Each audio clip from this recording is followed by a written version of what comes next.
테클린의 소아물리치료 제2장 아동의 정상적인 운동 발달.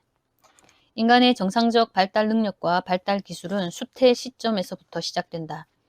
정상 수정 및 임신 과정에서 배아와 태아는 모든 인간의 공통적인 순서와 타이밍에 따라 발달한다. 수정 후 재태기간 40주 혹은 음력으로 10달이라는 기간에다 2주 플러스 혹은 마이너스인 기간을 채우고 출생한다. 만사가라고 하는 출생은 38에서 42주 사이에 태어난 경우이다. 출생 후 인간 행동의 발달은 수정 시부터 진행되어 온 연장선이다. 신체가 변화하면서 인간의 발달은 일생 일어나는 일이다. 그러므로 인간의 발달은 자궁부터 무덤까지라고 말해왔다. 생후 아기는 성인기에 비하면 변화가 매우 빨리 일어난다. 생후 첫 24개월 동안의 두드러진 변화는 대근육과 소근육 운동 기술의 획득이다. 2세 이후에는 새로운 대근육, 소근육 운동 기술이 명백히 학습되고 다듬어진다. 그러나 아동이나 성인은 이러한 새롭고 정교한 운동 행동의 많은 부분을 놀이, 스포츠, 그리고 혹은 직업상 요구되는 새로운 기술이 필요해짐에 따라 배우는 것이다. 또한 새로운 운동 기술은 연령에 적절한 기능적 요구가 발생될 때 습득되고 정교해진다. 밀라니 컴페르티 박사는 이것을 기능적 약속, 즉 appointment with function이라고 불렀다. 기능의 약속은 상대적으로 인생의 전형적 시기로서, 즉 스스로 자신의 자켓을 시간 내에 입고 벗어 유치원에 가기 시작하는 시기, 16세에 운전면허를 따는 시기, 대학에 들어갈 때 혼자 넥타이를 매게 되는 시기 등의 예를 들 수 있다. 운동행동과 운동기술을 성취하는 역연령은 이러한 기능적 약속과 산전 및 산후의 매우 많은 내외적 요인의 영향을 받는다. 임신 중과 생후의 운동 발달은 보통 전형적인 순서와 패턴 그리고 타이밍에 따라 일어난다. 그러나 출생 후 기술을 배우고 해볼 수 있는 기회, 환경적 방해물, 부적절한 양육과 애착, 그리고 부모와 그 문화권의 아동 양육 스타일에 따라 그 습득 연령에 영향을 받고 순서와 패턴에도 영향을 받을 가능성이 있다. 아동이 성장하면서 다양한 외부 요인의 결과로 발달상 넓은 범위의 차이가 나타나는 것을 이해하여야 한다. 인간의 발달 행동에는 대근육, 소근육, 인지, 언어, 그리고 개인 사회적 적응 행동이 포함된다. 이 장에서의 중점이 연령에 따른 운동 발달이지만 아동 발달의 통괄적 이해는 근력과 관절 가동 범위 같은 성장 지표뿐 아니라 모든 발달 영역에 관한 지식으로부터 출발한다. 추가로 신체의 여러 시스템 발달을 고려해야만 한다. 이러한 영역들은 아동이 성숙해지고 자라고 발달하면서 서로 영향을 주고받는다. 이 장의 초점은 영아와 유아에서의 전형적인 대근육, 소근육 운동 발달에 대해서이다. 운동 발달의 순서를 알면 물리치료사는 정상 발달뿐 아니라 비전형적인 발달을 이해하고 연구할 수 있는 토대를 알게 된다. 이러한 발달 순서는 아동과 성인의 운동 지연 및 장애에 대한 평가와 치료의 기초가 된다. 특히 우리가 알 수 있는 발달 순서라는 운동 행동의 요소는 특정 시기에 나타나기 시작하므로 모든 연령의 사람들을 평가하고 치료하는 데 중요한 역할을 한다. 예를 들면 4개월 된 정상 발달 중인 영아가 팔굽 혹은 아랫팔로 지지한 엎드린 자세를 취할 수 있게 되면 이 자세를 유지하면서 체중 이동도 시작할 수 있게 된다. 이러한 체중 이동은 체중이 실린 쪽의 몸통이 좀 더 신장되면서 한쪽 팔로만 체중을 지지하게 되어 눈이 쫓아가는 곳을 향해 팔을 뻗게 되고 이때 우연히 보가 위에서 앙화 위로 뒤집기가 일어난다. 팔굽 지지 보가의 자세가 늦게 발달되거나 아예 되지 않고 있으면 위에 언급한 동작의 발달이 지연되거나 발달되지 않을 수도 있다. 운동 발달 순서의 각 단계는 목적이 있고 아동의 전반적 발달에 기여한다. 그러므로 아동과 성인에서 순서의 다양한 측면을 치료에 이용하여 동작의 다른 여러 요소의 발전에 촉진적으로 이용할 수 있다. 아동의 전반적 평가와 기능적 평가에 있어 특정 운동 기술을 습득하는 정상 타이밍은 운동 연령을 판단하는 것과 연계된다. 영아 및 유아가 성장하면서 평가된 운동 연령이 아동의 역 연령과 맞을 때 이상적이라고 할 수 있다. 아동의 역 연령과 운동 연령과의 차이는 운동 발달 지표라는 설정된 표준 연령에 따라 평가한 것이다. 역 연령과 운동 발달 연령의 차이가 클수록 그 아동은 발달의 문제를 가지고 있을 가능성이 좀 더 있다. 발달 중인 아동의 성숙 과정에서 운동 행동의 순서, 타이밍, 그리고 패턴에 설정된 표준은 아동의 평가에 사용될 수 있을 뿐 아니라 치료 목표와 치료 계획을 세우는 데 이용될 수 있다. 아동 혹은 성인을 성숙, 헤빌리테이션, 재활, 리해빌리테이션을 시킬 때 어떤 불변적인 순서를 따라야 한다고 고집하는 것은 아니다. 오히려 순서는 지침으로 사용될 수 있고 특정 기능적 운동 기술을 다듬고 발달시키기 위한 특정 운동 요소의 필요성을 이해하는 정보를 얻을 수 있다. 아동의 운동 발달에 관해 이야기할 때 정상 혹은 전형적이라는 용어를 사용할 때 주의해야만 하는데 특히 발달 지표 습득의 연령에 관해서 이야기할 때이다. 정상이란 인간에서 설정된 표준에 적합한 것이라고 정의된다. 전형적이란 이 경우 인간 영아와 아동 특정 그룹의 질을 가지고 있어서 그 그룹을 완전히 대표할 수 있어야 한다는 것을 의미한다. 독자들은 각 연령에서의 정상 혹은 전형적인 운동 행동을 말할 때 일반적으로 어떤 범위로 이야기되고 있음을 염두에 두어야 한다. 그러한 범위는 운동 발달과 개별적 운동 기술에 대해서 내재적인 생물학적 요인 이외에도 여러 요인들이 영향을 주기 때문에 존재한다. 인간은 해부학적 그리고 생리학적 기능이 공통으로 존재하지만 자신 고유한 것을 지니고 있기도 하다.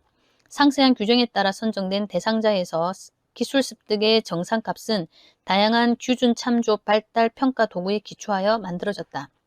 비록 대량이지만 한정된 대상자들에서 표준이 나온 것이고 각 문화권의 영향이 다르므로 문화적 관습, 부모의 경험, 기술을 배울 기회와 같은 외부 요인에 따라 점수가 높아지기도 적어지기도 한다. 그러므로 이 교과서는 오히려 여러 규준 참조 평가 도구에 기초하여 그 습득 연령을 광범위하게 말하려고 한다. 또한 습득 연령의 전형적 연령은 만사가를 기준으로 하는데 이것은 40주이다. 표 2.2는 만삭 영아의 특정 운동 지표에 기대되는 습득 연령을 보여주고 있다. 인간 성장과 발달의 다양성. 인간의 출생, 성장, 그리고 발달의 역사가 매우 길어도 이러한 과정을 우리는 더 잘 세밀하게 이해하여 왔다. 인간 발달의 모든 측면을 계속 연구해보면 인간 발달 특성이 분명해지는데 인간 발달은 다양성이 특징이다. 사실 다양함의 결여, 즉 한 개인 안에서 살펴볼 때나 교과서적인 표준과 한 개인을 비교할 때나 이는 종종 새겨두어야만 할 일이다. 운동 발달과 운동 행동은 여러 내외적인 요인 때문에 변하고 그중 많은 것이 우리가 조절할 수 없거나 영향을 미칠 수 없는 것들이다. 그러나 태아 및 영아 발달을 최적화하기 위해 많은 내외적 요인들을 조절할 수 있다.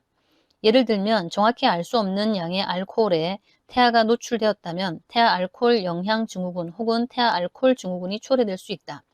알코올 혹은 불법 약물에 노출되었던 3세된 아동의 인지, 운동, 그리고 행동 발달이 또래 3세 아동의 표준보다 지연될 수 있다. 더 나아가 산전 알코올이 태아, 영아, 그리고 아동 발달에 미치는 영향은 아직 정확히 알려져 있지 않아 다른 산전 산후 요인과 복합적으로 영향을 미칠 수 있다. 태아 알코올 노출은 임신 중 우리가 피할 수 있는 요인인데 이로써 성장과 발달에 대한 잠재적 위해 요인을 효과적으로 제거할 수 있는 것이다. 그와 반대로 임신 기간 중 엄마에게 예기치 않은 질환이 생기면 이 질환이 태아와 아동에 부정적 영향을 미칠 수 있지만 우리가 발달 중인 배아 혹은 태아에 대한 그 영향을 예방할 수는 없다. 인간 운동 발달의 다양함은 많은 연구의 주제가 되어 왔으며 과학자들과 치료사들은 운동 발달상의 개인 차이를 설명하고자 노력해왔다. 또 건강한 운동 행동을 만드는 요인들을 최적화하는 방법을 발견하고 부정적 영향을 줄 수 있는 요인들을 최소화하고자 시도해왔다. 어떻게 인간의 운동과 기타 행동이 발달하는지에 대해서는 많은 이론이 제시되어 왔다. 독자는 두 사람의 발달이 똑같지 않다는 점을 염두에 두어야 하고 단 한 가지 이론으로 인간 발달을 설명할 수 없다는 것도 기억하기 바란다. 발달 이론. 우리는 발달 이론을 신체, 심리사회적, 그리고 인지를 포함한 아동 및 영아 발달의 모든 측면에 적용시켜왔다. 아동을 효과적으로 다루기 위해서 물리치료사는 영아 및 아동 발달의 모든 영역을 폭넓게 이해할 필요가 있지만 가장 필요한 것은 물리치료사가 성장과 발달의 신체적 측면을 폭넓고 심도 있게 이해하는 것이다. 그러므로 아동의 신체적 발달을 적절히 설명해주는 발달 이론들이 물리치료에 적용하기가 제일 쉽다. 그러한 이론들을 앞으로 간단히 이야기하려고 한다. 성숙 이론. 성숙 이론은 계급 이론이라고도 하는데 피아제, 게셀, 베일리, 맥그로와 같은 친숙한 연구자들이 1900년대 초기에 이 이론을 만들고 발전시켜왔다. 이러한 발달 이론 학자들의 업적은 현재 우리가 이해하는 아동 발달에 대한 지식에 지대한 영향을 주었다. 그들의 유산은 세계에 분포하는 클리닉에서 볼 수 있다. 예를 들면 1930년대 낸시 베일리는 초기 연구에서 인지와 운동 발달의 표준화된 척도를 개발하였다. 그리고 그녀의 연구는 아동의 인지 혹은 운동 발달을 평가하는 강력한 임상 도구를 만드는 것까지 계속되었는데 현재 베일리 스케일즈 오브 인판트 디벨롭먼트 3판이 출간되어 있다. 발달의 성숙 이론은 모든 태아, 영아, 아동의 정신 운동 발달상의 공통된 정상 발달 순서를 강조한다. 성숙 이론 학자들에 의하면 발달의 정상 순서는 CNS가 성숙함에 따른 것이며 CNS는 발달의 주된 추진력이라고 한다. 어떤 사람들은 계급 이론을 모든 정상 아동에서의 불변의 순서로 해석하기도 하였다. 그러나 1970년대부터 임상을 해온 물리치료사들을 포함한 일단의 사람들은 운동기술의 단계를 단지 그러나 일정한 로드맵이라고 덜 엄격히 해석하기도 하였다. 그럼에도 불구하고 같은 물리치료사들 중 많은 사람들이 발달 순서와 타이밍을 결정하는 것은 CNS의 역할이라고 믿는다. 행동이론. 발달의 행동이론은 자극 반응의 접근을 이용하여 행동 조절을 강조한 파블로브, 스키너, 그리고 벤두라의 연구에 뿌리를 두고 있다. 행동이론은 환경에서의 자극을 조작하여 특정 행동을 긍정적으로 혹은 부정적으로 강화하는 반응을 이끌어내어 행동도 수정할 수 있다는 것을 지지한다. 이러한 형태의 이론은 치료사가 예상되는 반응을 이끌어내기 위해 환경을 조절할 때 사용되기도 한다. 예를 들면 매우 산만한 아동을 물리치료실로부터 조용한 곳으로 옮겨서 아동이 과제에 잘 집중할 수 있도록 조절하여 준다. 치료사들은 치료 방식을 적용하는 데 있어 그 강도, 빈도, 비율과 같은 변수를 조절할 때도 자극 반응 접근을 이용한다. 운동 발달을 볼 때 어떤 아동의 운동 행동, 반응은 특정 행동에 대한 긍정적 혹은 부정적 피드백에 의하여 조건화된 것으로 보인다. 예를 들어 본 저자가 평가한 정상 발달 중인 한 아동은 내발기기를 하는 기간이 짧았는데 곰자세로 기는 것을 더 선호하였다. 주로 이러한 형태로 이동하는 것은 조건하의 결과로 보였다. 우연히 보행 전 단계의 발달 기간이 여름철이었는데 이러한 발달 시기 동안 이 아동은 집에서 콘크리트로 된 야외 베란다와 보도에서 많은 시간을 보낸 경우였다. 거칠은 바닥, 반바지, 그리고 내발기기로 인하여 불편감을 느끼고 다칠 수도 있다는 것을 인지하는데 오래 걸리지 않았다. 뜨거운 날씨에 거칠은 바닥에서 느껴지는 자극 때문에 바닥에 무릎이 닿지 않도록 하는 조건에 의하여 곰자세를 하기는 하였지만 이것은 여전히 주변을 탐색하고 이동할 수는 있는 기능인 것이다. 역동체계 이론. 세 번째이면서 마지막 발달 이론으로서 여기서 말할 것은 역동체계 이론이다. 이 이론은 1967년 번스테인의 고유 연구로부터 기초하였는데 더 최근에 텔렌, 호락, 해리자, 그리고 서메이 쿡, 웰라콧 같은 많은 다른 연구자들에 의해 수정되어 왔다. 발달을 주관하고 조직화하고 조절하는 기관으로 CNS를 생각하는 종적인 그리고 계급적인 성숙 이론과는 달리 역동체계 이론에서는 영아와 아동 발달은 선적인 발달을 하는 것이 아니고 발달 중인 태아와 아동들이 내외제적 많은 요인들의 영향을 받는다는 것을 지지한다. 역동 이론에 의하면 어떠한 단일 시스템을 성숙 이론에서의 CNS와 같이 발달상 우위의 주관자로 보지 않는다. 그 대신 각각의 태아와 아동은 많은 요인들의 조합에 기초한 특성과 기술을 발달시킨다는 것이다. 태아, 영아, 그리고 유아에서 운동행동이 기본 스케줄에 따라 발달하는 것처럼 보이는 반면 운동 발달 지표의 순서, 타이밍, 그리고 운동 발달의 질은 많은 요인들에 의해 변화할 수 있다는 것이다. 인간의 운동 발달에 영향을 주는 요인들에는 유전자 전달에서의 에러와 변이, 엄마, 태아 그리고 아동의 불량한 영양 상태, 독소와 기타 화학물질의 태아 혹은 영아의 노출, 인종, 민족, 질적인 산전 관리의 유무, 아동 양육 경험, 사회 경제적 수준. 여기서 말한 다른 요인들에 많은 영향을 줄 수 있는 사회 경제적 수준, 질병 그리고 외상이 있다. 그 이외에도 기회, 인지 능력, 자극 수준, 동기가 아동과 성인이 새로운 운동기술을 학습, 용이하게 운동과제를 하기, 원하는 기능적 결과와 특정 운동기술을 사용하는 내용에도 영향을 미친다. 성장과 발달의 역동체계 이론 관점에서 보면 CNS는 매우 중요하지만 단지 하나의 영향을 미치는 시스템일 뿐이다. 순수한 계급 이론 혹은 성숙 이론과는 달리 발달에 대한 역동체계 접근은 태아 및 아동의 구조적, 생리적, 그리고 행동의 질에 대한 다른 시스템의 영향을 심도 있게 고려한다. 이러한 다른 시스템에는 말초신경계, 근골격계, 심폐계, 그리고 피부계가 포함된다.